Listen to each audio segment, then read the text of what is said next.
वंदना नमन करते हुए आज इस वाद्य सम्मेलन में और पुरस्कार वितरण में पधारे सभी अभिभावकों का मैं हृदय से स्वागत वंदन और अभिनंदन करती हूँ।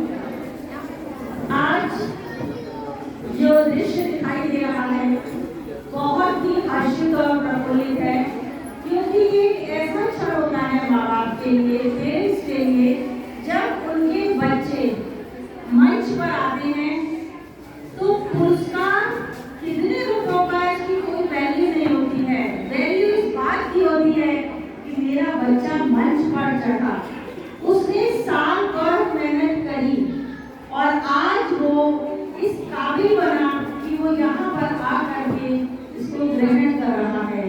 तो एक बार मैं तालियां आप सभी के साथ में, क्योंकि अगर बच्चा यहाँ तक पहुँचा है तो उसमें माँ का बहुत बड़ा हाथ है। बहुत सारे पापा बैठे हैं, आप सभी धन्यवाद के पात्र हैं, पर मैं थोड़ी सी पार्शियलिटी करने वाली हूँ। मेरे लिए मातृशक्ति बहुत इम्पोर्टेंट होती है, क्योंकि मैं खुद एक माँ हूँ, मैं भी 2 बच्चों की माँ हूँ।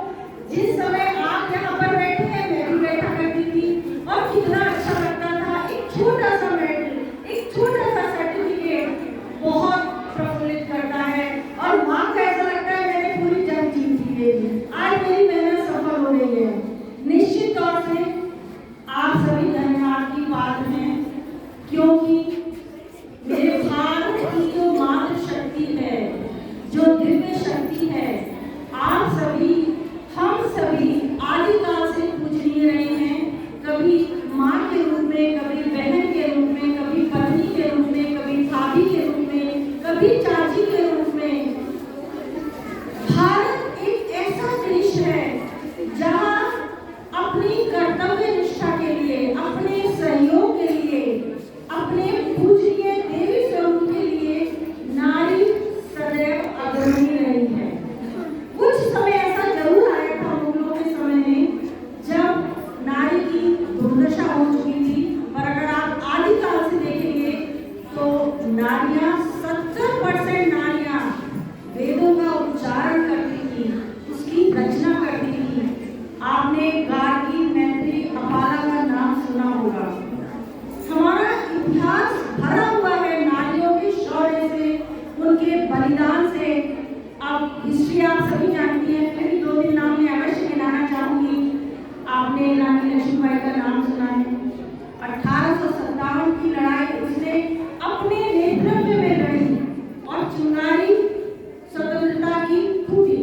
उसके बाद अहिल्याबाई होलकर, जिन्होंने कर्तव्य निष्ठा के लिए अपने बेटे की प्राण न्यौछावर कर दी। शिवाजी की माँ जीजाबाई, जिन्होंने अपने बेटे को गर्भ में इतने अच्छे संस्कार दिए कि उसने इतने बड़े हिंदू राज्य की स्थापना करी।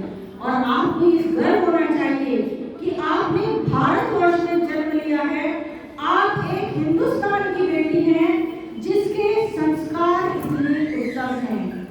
मैं ये अवश्य मानती हूँ कि संस्कारों की पूंजी एक माँ होती है, संस्कृति की संवाद एक माँ होती है।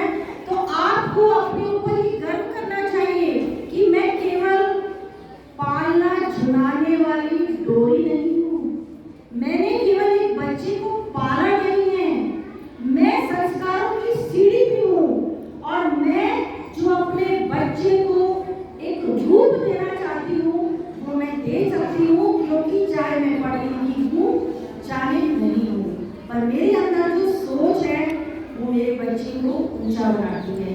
कुमार का एग्जाम्पल आप सबने सुना है, कच्ची मिट्टी होती है।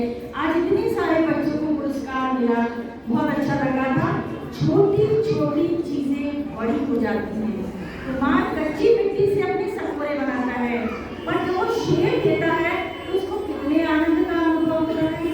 ऐसे ही हम सभी पेरेंट्स को बहुत अच्छा लगता है ना, क्योंकि हम उनको पालते हैं, पोसते हैं और आगे बढ़ाते हैं। यहाँ पर जितनी भी मदर्स बैठी हैं, मैं उनसे अनुरोध करना चाहूंगी कि ये एक नींद का समय है। आप आपने पेट को जन्म तो दिया है, अब पोषित पालन आपके हाथ में है। विद्यालय में बच्चा आता है, निश्चित तौर से आप सभी जानते हैं जिस विद्यालय में आपने एडमिशन लिया है, विद्या भारती के जो संस्कार होते हैं, हमारी पंचमुखी पद्धति वाली शिक्षा होती है, वो हम पूरी तरीके से बच्चे के अंदर डालने की कोशिश करते हैं और आपको इसका स्वरूप दिखाई देता होगा। क्या भोजन मंत्र किसी अन्य विद्यालय में बोला जाता है? क्या माता की पूजा किसी विद्यालय में कराई जाती है? हम भारतवासी हैं, हमारे जो संस्कार सदियों से चले आ रहे हैं, आज हमारे समाज में उसका ह्रास हो रहा है, वो टूटते जा रहे हैं और पश्चिमी सभ्यता के लोग उसको अपनाते जा रहे हैं। आपने देखा है, वो धोती कुर्ता पहनते हैं, चोटी रखते हैं, तिलक लगाते हैं और हमारी जो आधुनिक पीढ़ी वाली हमारी बच्चे बच्चियां हैं, वो इसमें शर्म का अनुभव करते हैं। मैं ये नहीं कहती कि आधुनिक मत बनाइए, अवश्य बनाइए, इंग्लिश अवश्य बोलना सिखाइए, जीन्स अवश्य पहनाइए, किसी चीज में परहेज नहीं होना चाहिए, पर शारीरिक प्रदर्शन गलत है। आपके बच्चों का जो भी पोशाक है वो डिसेंट होनी चाहिए।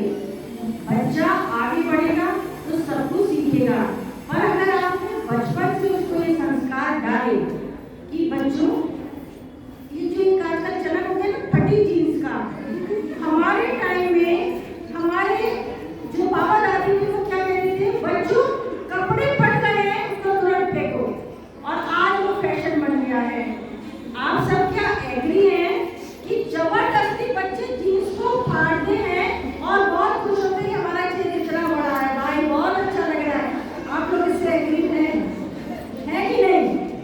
नहीं। तो मैं बहुत खुश हूँ कि आप सभी उस बात को समझ रहे हैं कि हमें बच्चे को क्या सिखाना है। एक बात मैं अवश्य बोलना चाहूंगी जो मुझे बहुत गलत दिखाई देती है परिवारों में। मदर अपने मनोरंजन के लिए, पापा अपने मनोरंजन के लिए बच्चों को समय कम देते हैं, ये गलत है।